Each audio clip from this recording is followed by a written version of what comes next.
안녕하십니까? TV국제 주간 브리핑 정민입니다. 한 주간의 우리 지역의 중요한 내용을 정리해드리는 주간 핫이슈 시간입니다. 첫 번째 소식입니다. 중국 동남아시아 일변도였던 부산 지역 대학의 외국인 유학생 유치 전략이 중앙아시아와 유럽 등지로 다변화하고 있습니다. 부산대는 나자르바예프 영재학교 학생 50명을 대상으로 면접 등을 거쳐 공과대학의 정원외로 신입생을 선발할 계획이며 신라대는 이달 초 러시아 블라디보스토크 경영대학과 유학생 유치 확대 등을 포함한 협정을 체결했습니다. 지역대학이 이처럼 외국인 유학생 유치 반경을 넓히는 등 적극적으로 뛰어드는 데는 학력 인구 감소로 학생 충원에 비상이 걸린 데 이유가 큽니다. 학력 인구 감소에 따른 대학 위기의 돌파구를 국제화로 마련하는 게 정부의 전략입니다. 다음 소식입니다. 취재진이 일선 구군 홈페이지를 통해 분석한 결과 기초단체장 업무 추진비를 공개한 곳은 16개 구군 중 절반도 채 되지 않는 금정구, 동래구, 북구, 영도구, 사상구, 서구, 부산진구 등 7개 구에 그쳤습니다. 수영구와 남구, 연제구, 동구, 중구, 사구, 해운대구와 기장군 등 8개 구군은 기관 운영 업무 추진비만 공개했습니다. 강서구는 아예 공개하지 않고 있습니다. 최근 강신명 경찰청장이 보복운전 단속 강화를 지시한 후 부산에서도 보복운전을 하다 적발된 사례가 잇따르고 있습니다. 부산진경찰서는 6월 28일 도로로 진입하는 과정에서 버스와 부딪힐 뻔하자 화를 참지 못하고 시내버스를 추월한 뒤 300m가량 앞서가다 급정거해 추돌사고를 낸 김모 씨를 입건했으며 동래경찰서는 6월 25일 좁은 골목에서 마주치자 감정 이상의 상대편 운전자를 택시 창문에 매단 채 50m가량 운행한 조모 씨를 입건한 바 있습니다. 부산이 세계마술올림픽이라 불리는 세계마술연맹 세계마술 챔피언십의 2018년 개최지로 확정됐습니다. 11일 이탈리아 리미니에서 열린 2018년 세계마술올림픽 개최지 선정투표에서 부산이 핀란드 헬싱키와 치열한 경합 끝에 최종 선정되는 쾌거를 이뤄냈다고 발표했습니다. 248표 대 141표의 압도적인 승리였습니다.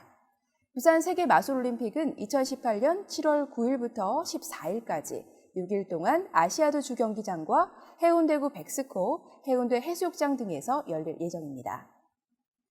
부산시와 부산국제교류재단 한러협력센터는 러시아 하산군에 유라시아 협력단을 파견해 낮은 하산 프로젝트 사업 주체인 라손 콘트란스사와 실질적 물류협력 방안을 논의했습니다. 부산시는 낮은 하산 프로젝트 참여와 유라시아 대륙을 하나의 경제 공동체로 묶고 북한의 개방을 유도해 통일 기반을 조성하는 구상인 유라시아 이니셔티브 선점을 위한 움직임에 관심을 모으고 있습니다. 이번 순서는 전문의에게 생활 속 알찬 건강 정보를 듣는 건강 칼럼 시간입니다.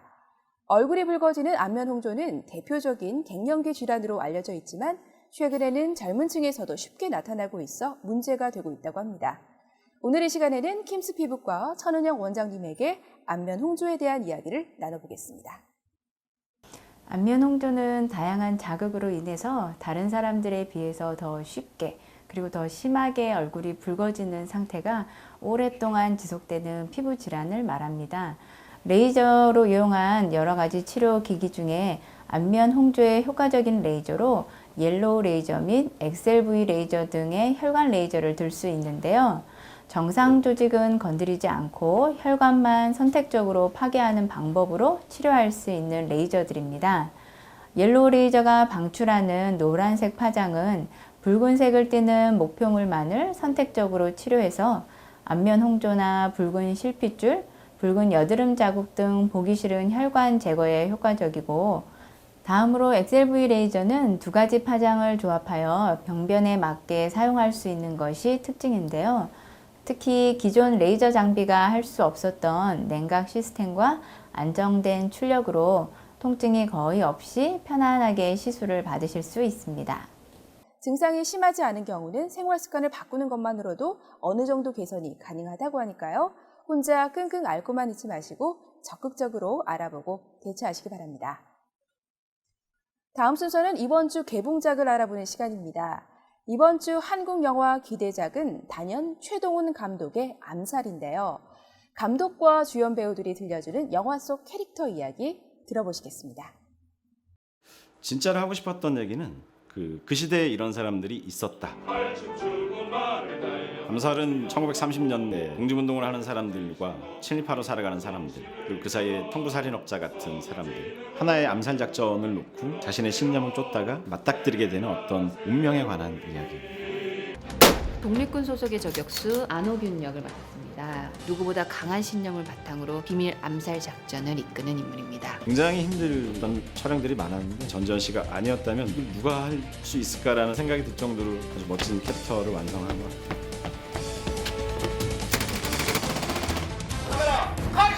아주 젊은 청년 시절부터 독립운동을 열심히 하던 그 당시 독립운동의 한 조각을 표현할 수 있는 아주 어마무시한 인물이었고 잘 해낼 수 있을까라는 고민 같은 것도 있었고. 일단 하와이 피스톨이라는 이름 자체가 마음에 들었어요. 왠지 내 캐릭터 같다. 가볍기도 하고 무겁기도 하고 하정우 씨가 아주 교묘하게 많이 안 웃고 많이 가볍지 않은데 딱 그 느낌을 주는 거예요. 총기 전문가 속사포 역할을 맡았는데요. 항의 운동이라는 게 배가 불러야 하는 거지, 이거 뭐 돈 한 푼 안 내놓고. 오늘 밝히는 속물이지만 우리 이 신흥 국원학교 마지막 멤버라는 자부심을 가진 인물이고, 내가 구태여 이 작전을 해야 돼라고 도망을 다니다 자신의 초심을 찾아가는 뜨거운 캐릭터인 것 같아요. 조진웅 씨가 되게 묵직한데 알고 보면 굉장히 가볍고 그러면 테니스 동작을 하는 거예요. 언제나 만나고 싶은 친구 같은 느낌을 주는 거예요. 영화 암살은 1930년대 상하이와 경성을 배경으로 독립군들과 임시정부 요원들과 그들을 쫓는 이 살인 청부업자까지 조국도 이름도 용서도 없는 이들의 끝을 예측할 수 없는 이야기를 그린 영화입니다. 올 여름 영화 암살이 여러분을 찾아갑니다. 극장에서 만나요.